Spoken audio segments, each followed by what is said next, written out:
So any questions for starters? Oh, there's a whole bunch. Start here. I don't know if it's a fair question to ask, but I'll ask. Oh yeah, I'm sorry. And also state your name and... I'm Tony O'Rourke from the Royal College of Nursing in the UK. Got it. Thank you. How much, what percentage of the marketing budget should be put aside for research like this? Well, that's a tough one. Percentage. That's a great question, and I love when people ask the money question. It's a great, you're cutting right to everybody's question. I ask the question because my head of marketing comes to me every year and asks for money, and it's never enough. Okay, so this is what I can tell you. I've told friends this as well. You can spend $20 and buy a book on Amazon, and one of the books, Chris just recommended a book. There's a book I love. I follow Steve Portugal out of Portugal Consulting, and he has a wonderful book out of Rosenfeld Media called Interviewing Users. And I know these aren't interviews, but he goes through a lot of these similar techniques. And he's a terrific guy, and he has a blog. And so you can spend $20 and do it that way. I think you can spend under $40,000 or $50,000 and have more of the hybrid model with a consulting firm.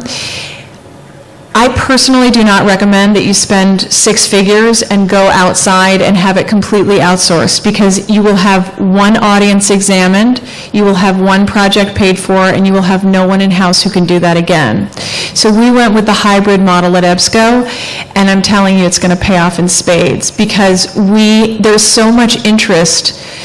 Not only, within our company, we have customers saying, can you partner with us and help us learn about our audience, our users, our customers? Because at EBSCO, our customers and users are often two different groups. We have librarians, and then often we have students, and those skill sets don't always overlap. So I would say go for the hybrid model and go in with flexibility, but you will have to spend a little bit of money for it. Can you just explain what the hybrid model is? Okay, great question. I'll answer it a little bit, and then I want Bonnie to talk about it. But if Bonnie had come into EBSCO and she had done this entire project with herself and her team, we would not have the skills to recreate it, and we have more than just the medical audience. So the hybrid model was Bonnie mentoring our team through the process. And so we were able to get her expertise and her guidance, and now I can do it myself. Okay. So that's the hybrid model. Some of you, some of us. Thank you. Does that make sense for the hybrid? That's exactly what it is. I don't have much to add to that. It's a great process, though. I will say the effort of bringing you guys into understanding it and learning it and then be able to run with it is really what you want to achieve for your staff. Although not to underestimate how much effort it does take. Even bringing you on doesn't mean it's just one person on your team that comes along with me or one of my teammates or something like that. I mean, you had a team. It was my whole team. So you don't want to underestimate that there are several people that come into play, as you said, product management, marketing, technology. You have to devote, if you're going with the hybrid model, you have to have devoted staff. It was my entire team for full-time for 2 months, and then most of us really for 3 months. But then they can take it from there, so they don't always need help forever. But that's, in that case, that's what you have to dedicate on both ends. Right.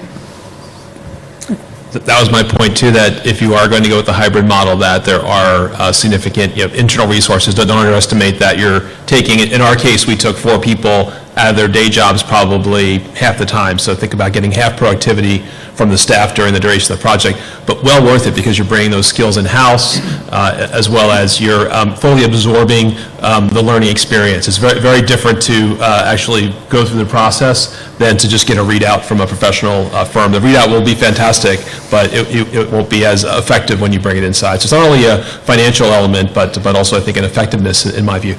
The other point I want to make around cost is sample size. So keep your personas low, don't go over 5, because you're going to want to talk with at least 3 or 4 per persona. So you can have a sample size of 12. Bonnie, I wanted to ask you, I know I'm not the moderator, but I have a question for Bonnie. You said you did a study with 35 participants. Can you tell us about that? Why so many? Well, that actually was with physicians, and they were looking at multiple specialties. Okay. So it ended up being about 10 different specialties. Surgical, medical. Half were surgical, half were non-surgical, but then it broke down, and so that's why it ended up being so big. I will say what ended up happening in that case, there were so many that we had to do 2 affinities. It was just, it became too many to deal with in one complete setting. It seems all like come 20, together. yeah, it does seem like 20 is about the cap. 20 is where it starts, 20 sessions is where I would say above 20, that's getting into the two affinities. Right. There were lots of hands on me. There's one in the, thing. So I'd like to ask some specific practical things about recruitment of the participants in this, right? So first, just on a practical level, how do you get people to, what's the inducement to let you come into their workplace? Some of those are sensitive, clinical, whatever, so do you offer another area, are there other inducements? And then secondly, how do you protect yourself against bias, both sort of selection bias, which is, could be that you're just getting a subset of people who are willing to do this, and they might be in some meaningful way different than people who aren't willing to do it, or sort of, Hawthorne Effect, meaning they were observed and therefore they change. And one of them mentioned, like, I never did this, but now I'm going to do it for you. So in general, that's probably happening some. So maybe anything you can say about that. So to start, first one was on recruitment. We're kind of recruiting. If you're in user research and you're doing your own recruiting, which 99% of us are, it's the biggest pain point in our jobs. It's the job you love. It's the piece of the job that you love that you cannot stand. So recruiting is challenging, and so I can tell you this. Try to get someone else to do it for you. But don't pay a consultant to do it because they'll charge you too much. So just kind of, you have to just really, no, but the recruiting can be really challenging. I will say for the physicians, so we had to pay physicians $400 for the session. And the session was up to 2 hours, so it was essentially $200 an hour. We're recruiting for college students now. I'm going to pay them a $100 Amazon gift card for 90 minutes. So, because the sessions will take less time with the students. So for an hour to 90 minutes, the going rate for students is $100 Amazon gift card, but physicians wanted payment, and then we had to go through all the tax forms and things. So there were some complications there. The selection bias question is an excellent one. And this is what I forgot to loop back to in my presentation. The reason we do secondary research is because we want to know what studies have been done before ours, because when we draw our conclusions and we unearth our insights, we're able to draw parallels, we're able to find consistencies in the secondary research to say, okay, here's this sample, but we also have all this background on other studies that found similar things both domestically and internationally. So secondary research is a great tool to have in your back pocket when you're talking about sample size. Selection bias, sample size, pain of recruiting, these are reasons not to start. I'm telling you, get over the hurdle, you'll be glad you did. I'll also talk about your point about the Hawthorne Effect, because there was that case I had that just, like I said last week, where someone started along a path where they said, oh, but I never do this.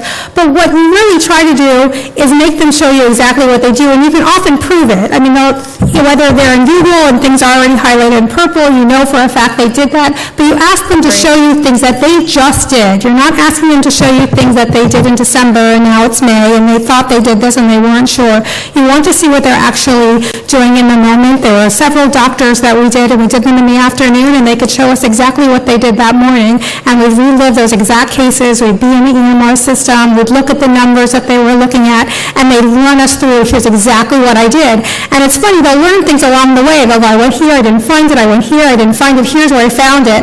You're talking it through, so you're hearing their thought process around the process, and they're not under as much stress as they were in the moment. So that's true that it wasn't exactly living that, the patients in front of you when you're in the ER, but they are walking you through every single step, and you'd be surprised, very quickly they get comfortable, and that level of comfort just makes them show you things. You go in their email, you look at what they've clicked on, you look at what they're really doing, not what they just say or think you want them to hear. You also do 4 or 5, so chances are if you're having that effect, you're not having the exact same effect. That's true, within that. It vents it out in the 4 and 5. Yep. Other questions? In the back? How did you have to get buy-in from other stakeholders in the organization to spend the money to do this? So Absolutely, yeah. And that's probably one of the, as I mentioned, tying this to business values is really important. And I think, for me, demonstrating that to stakeholders, because it's always a budgetary question, how much are you going to spend on this? And even spending $40,000 or $50,000 is a sum of money, particularly if you're adopting a new technique. I think just the best thing for me, when I sold this internally, at Thomson Reuters, it was about showing the proven success that had happened in other companies and using those as case studies. So I think that's really a great place to show, especially if there are examples that are admired by your organization, companies that you look at as leading examples of best practices. So absolutely, that's a real key point to get started. Take your toughest stakeholders on an interview with you, on a session with you, and then have them come back and be the note taker for the debrief. They'll be right on board. What's your name? Could you just say your name and company, please? Yes. I'm Natasha Angelico. I'm from WEBSTER. I wanted to ask a question about geographic distribution when you are recruiting. You guys look at it, do you consider it important? What sort of factor is it as part of your contextual research? It's definitely an important factor. So whether it's physicians, we didn't just stay, for instance, in Philadelphia or in Boston. We tried to get representation from the West Coast and even the Midwest, from Chicago and Boston, Philadelphia, and out west to get a sense of how medicine, in this case this was medicine, how they practice differently and tools that they may have regionally that aren't represented everywhere. So I would say that geographic consideration always comes into play, but also financial resources come into play. So when we're on the East Coast and we look across the universities that you have that are really within train distance, so from Boston's at the north end, but all the way down to DC, you'd be amazed at how many institutions and how many locations, or University of Maryland, and you're able to get a pretty wide sample size regionally, even though you're not traveling all that far. But yes, I would say I tend to try to break out of a one city type of review. That was a huge concern for us at Web of Science with, in over 100 countries with 7,000 customers. It's not really practical, or even with a budget, it would really extend in quite a 6 month to a 1 year project if we were even to resource something along those lines. For us, the good news is the fundamentals of the research workflow, the fundamentals of the framework is fairly consistent around the globe, so we were very fortunate in that. I think where we did find differences, though, is that to what degree would different regions value the changes we're making. So the changes we made to our platform based on the contextual inquiry, which was fundamentally North American and even East Coast based, really were very positive. I think the differences were really in how much of an impact on the value proposition. So those are things that really I believe that in our case we were able to tweak, we were able to really adapt those more locally with marketing messages and perhaps even some other local work. And one other point I'll make to that is in the sciences, not to interview more than one person in a lab. So a lab group is going to work somewhat similarly. So they may have their own personal tools here and there, but we do try to break into multiple labs, not just several people in one lab. Okay. Yes, hi. Stuart Maxwell from Scholarly IQ. I'm wondering about when you're taking this contextual approach.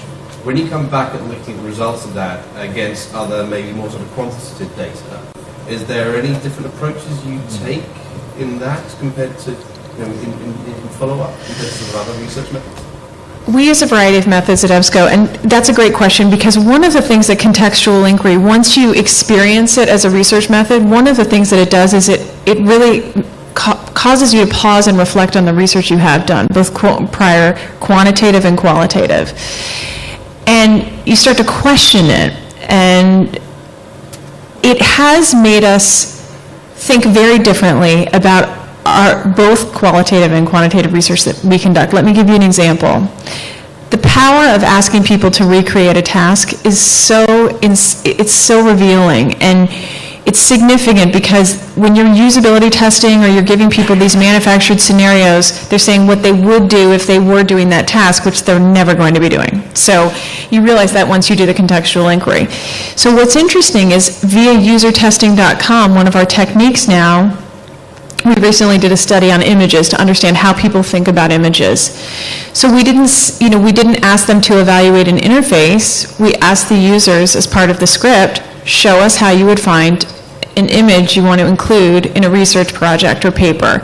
And they went to Google, they did a search on their topic, and then they clicked on images. They didn't go straight to Google Images, they went to Google first and then clicked. So just seeing that process, we would never have set up the test that way had we not lived through the contextual inquiry. So it does make you question everything. It makes you go deeper. So all of a sudden you look behind you, you look in your rearview mirror and you say, I wonder if I would have done it the same way. But moving forward, I think you're a better researcher and you go deeper. And qualitative stands firm when you have contextual inquiry as your method. The other thing I'll just add to that is I do mix and match levels of tactics. So I don't start often, or I don't always start specifically with contextual inquiry. I might have done a survey with the group first, and that would give us ideas of where there might be pockets of pain, and then that focuses in the 2-hour scoping of the contextual inquiry. So as important as it is, we tend to mix it with those level 1s and level 2s, and then it falls at different phases of the life cycle. So you may start with a level 1, jump to level 3, then you're more in a design phase, and you do some interviews, and you do a little more user testing. You're in that kind of level 2 type of tactic. So all of those tactics have value, just they kind of all play together at once. This is a one-all, and you're done. That's, I guess, my point. Right, it's the beginning. And just to add to that too, I think the other thing is to distinguish motivation Yes. from looking at data that you have no way of knowing what the motivation was behind the action. Yeah, it's that And intense. you go back and look at your data and you understand where a certain group of people's heads were at. The intent, right, we're always circling, when we're looking at data, we're always circling usage statistics and saying, I wonder what's the intent of the user? And you don't know the intent, but when you go deep with contextual inquiry, the blanks start to fill in. Have you ever had to come back after that and then sort of reshift your sort of benchmarks you use internally with your more sort of ongoing data? Absolutely, absolutely, yes, if contextual, yes. Around another complete angle. Happily, yes, because it's a fluid process, because contextual inquiry, it's your understanding of your users continues to deepen and evolve, and that does and it should, and those are all good reasons for it to evolve your thinking on KPIs, benchmarking, any kind of standards you're thinking about. Yes, it should, and that's the great news. Feedback? We're going to see mechanisms for this. I was wondering at what point you decided to repeat the experiment, because in the contextual inquiry testing I've done, I've noticed that behaviour seems to change amongst physicists every 2 or 3 years. What's your experience on that? I mean, that's a good time frame. It depends. There's a couple ways to answer that. One, you may not have gotten to every segment, for starters, right? So you may have come up with your list of personas, like Kate said, and maybe it's far more than 5, and they're budgetary and time constrained, and you pick the ones that are most critical at that time. So you do 2 or 3, and you start there. And so you certainly can circle back within 6 months and get the ones that you haven't done so far, and kind of build all of those into a single conclusion. But in terms of the same personas and the same people, I think it does make sense. I've done physicians several times, and you're right, every couple of years there's a whole new technology or process or introduction of a tool that has changed the way physicians work. And when I started doing it in 2005, there really weren't many mobile devices that were being accessed, not even phones all that much. And by 2008, we were seeing completely different. When I did it in 2010 or 11, again with physicians, you would just see the growth of usage, and then we just did it, and it was like in your face that I'd never seen the reliance that we saw on mobile that I had seen all the times that I had done it from, and over the past 10 years. Probably not more than 3 years, I would say. So this is good. Well, every 2 years, job security. Every year, I insist. I mean, the other thing you'll note is that, for a large organization like ours, we have the ability to run almost continuous if we choose to do so. So we're switching from a contextual inquiry for a workflow product.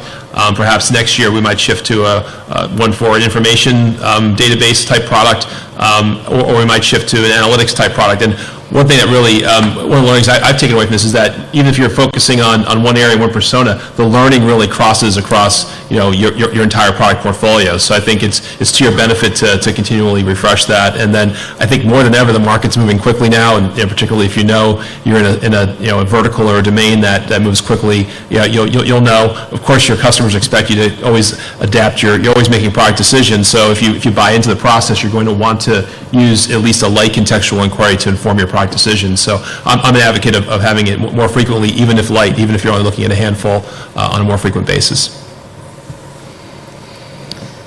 other questions? Oh, wait, yes, hi. I'm May. I'm from the School of Library and Information Studies, University of Wisconsin. I'm wondering, have you ever think about like collaborating with libraries, like choose library as your professional partners? Because first, library like treat like also want to provide better services to the users, and second, they are kind of work closely with the patrons and certainly you don't have to pay 6 figures to library to get this. So I'm just wondering, like, have you ever think about that? I think I heard most of your question. Have we ever thought about giving contextual inquiry services to libraries?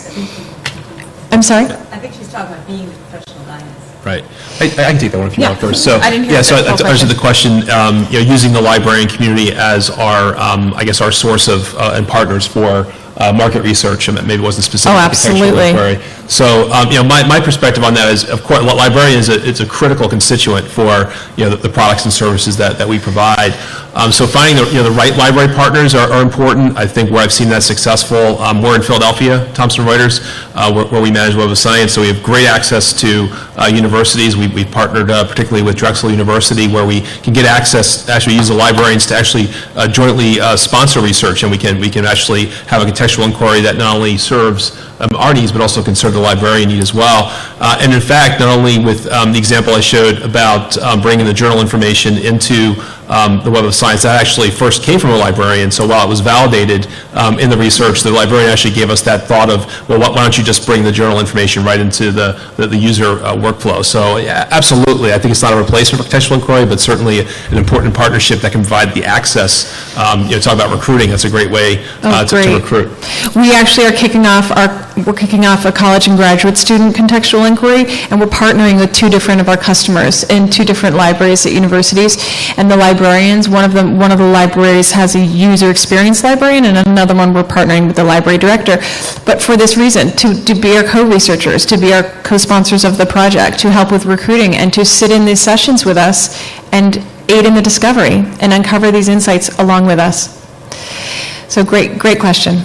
And the other thing I'll add to that is, whether it's contextual inquiry, I mean, that was the focus here, but I've certainly run advisory boards, librarian advisory boards, where there are other tactics. It's more like a level 2 tactic, but it's still close conversation. You're not necessarily watching them in progress, and those advisory board meetings can take place over the phone, certainly, but that input, of course, would be also critical to helping to scope out other research and goals and concepts to work with users.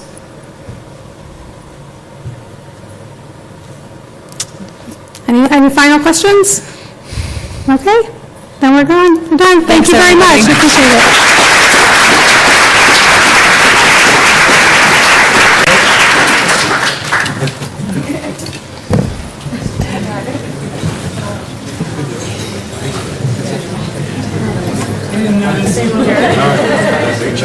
All right.